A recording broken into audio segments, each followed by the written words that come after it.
On July 6, 2009, more than 80,000 people packed into a football stadium to watch a man do absolutely nothing but walk out, wave, and put on a shirt.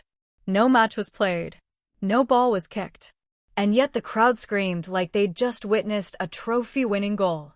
That single afternoon in Madrid cost more money to stage than some clubs spend on an entire transfer window, and it happened because of one number, 94 million euros, a fee no club had ever paid for a single player in the history of football. But the real story isn't the number.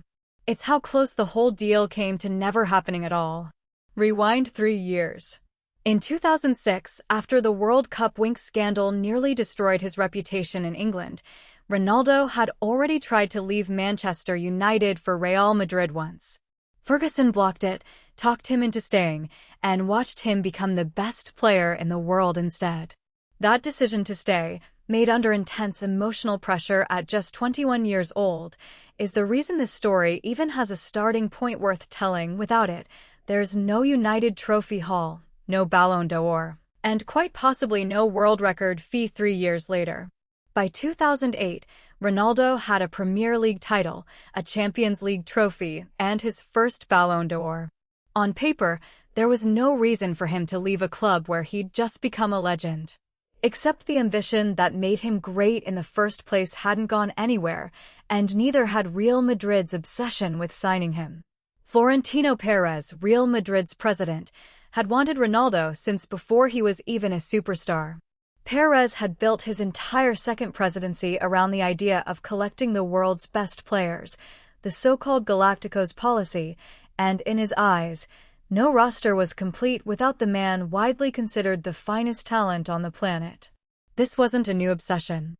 Either reports suggest Perez had quietly tracked Ronaldo's development since his teenage years at Sporting, long before United had even completed the original transfer in 2003. In a strange way, Real Madrid had been circling this signing for the better part of a decade, waiting for the right financial and political moment to make their move. Multiple approaches were made in the years before 2009, all rejected by United, who had no intention of selling their best player to a direct European rival. Ferguson's answer was consistent and blunt: not for sale, not now, not ever, as far as he was concerned. But contracts have clauses, and clauses have prices, and eventually, price becomes its own kind of pressure. Buried inside Ronaldo's Manchester United contract was a release clause, a figure so enormous it was assumed to be symbolic, a number United inserted specifically to make a transfer impossible in practice. Nobody expected any club to actually pay it. This is a detail worth sitting with for a moment. Clubs typically write release clauses precisely because they never intend to honor them at face value, treating the number as a deterrent rather than a real price tag. United's legal and financial teams almost certainly viewed Ronaldo's clause the same way, an insurance policy, not a for sale sign. Real Madrid decided to prove everybody wrong.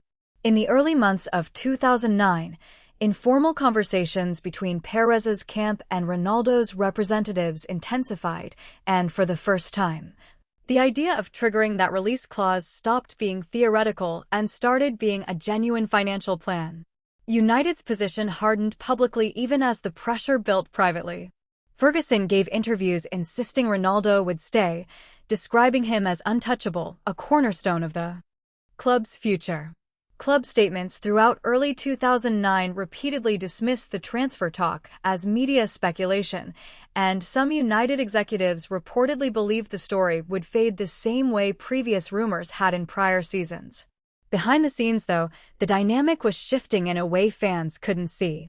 Ronaldo had reportedly told close associates that his ambition to play for Real Madrid, a dream he'd held since childhood admiration for the club, hadn't faded. It had only been delayed.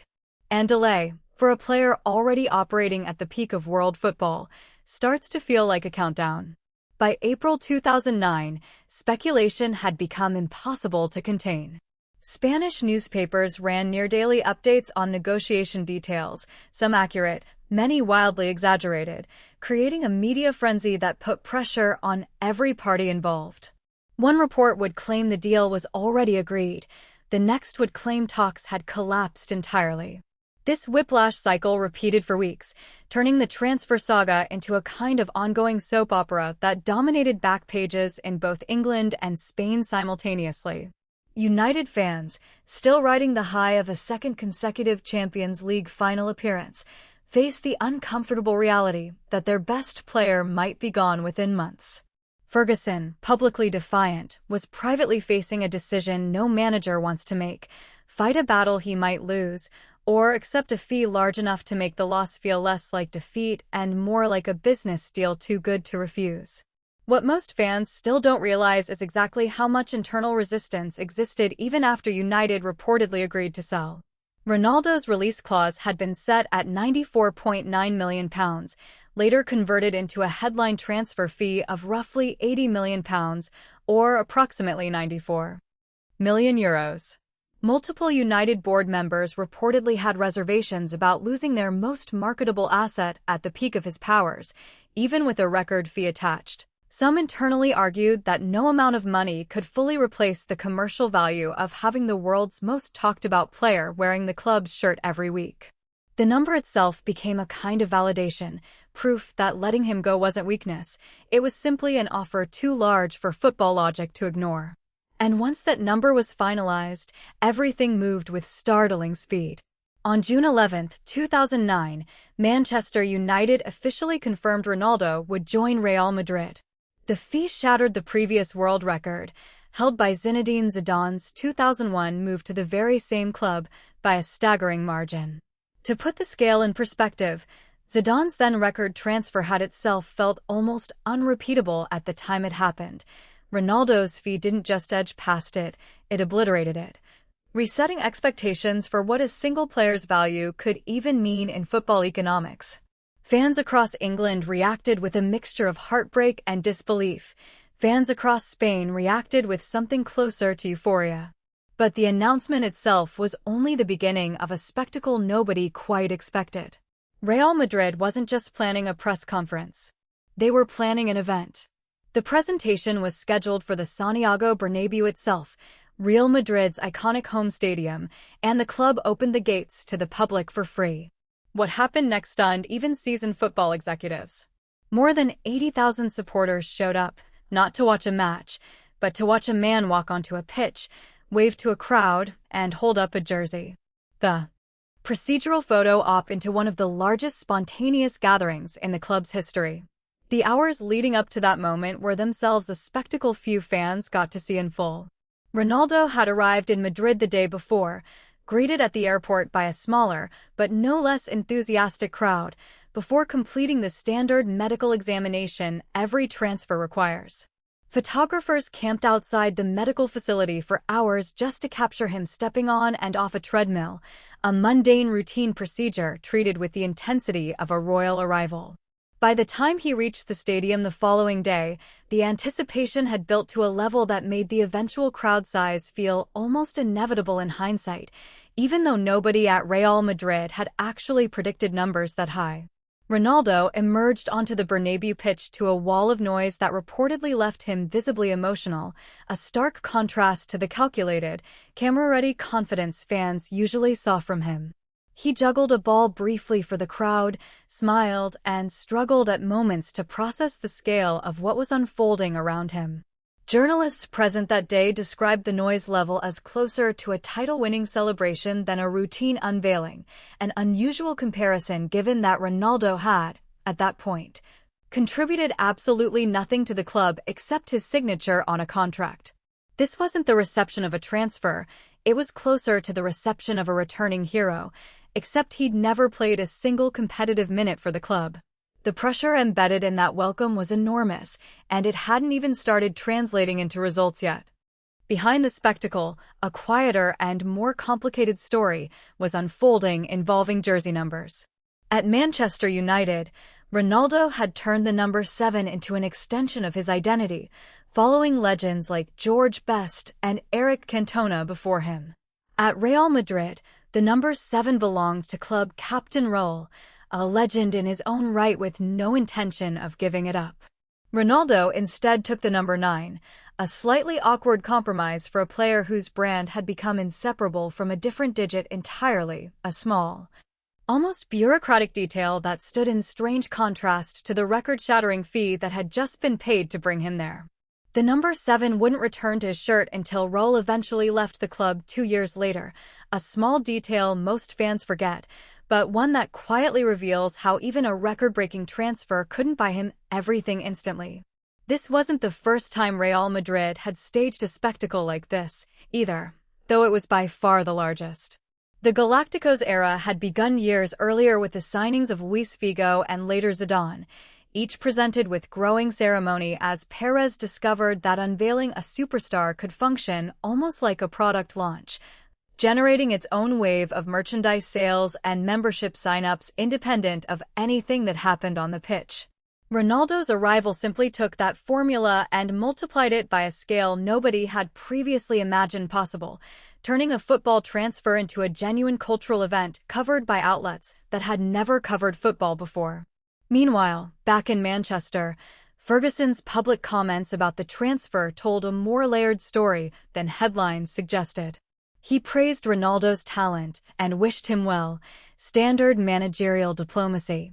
But in later years, in interviews and his own writings, Ferguson revealed a more complicated emotional truth.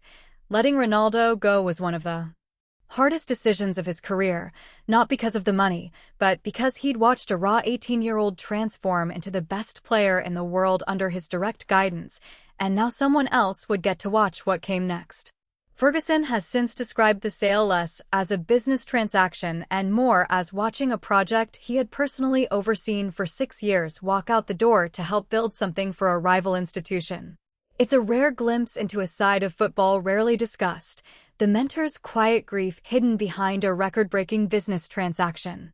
The transfer fee itself deserves a second look because its scale is easy to state but hard to actually comprehend. At the time, €94 million wasn't just a record for a single player.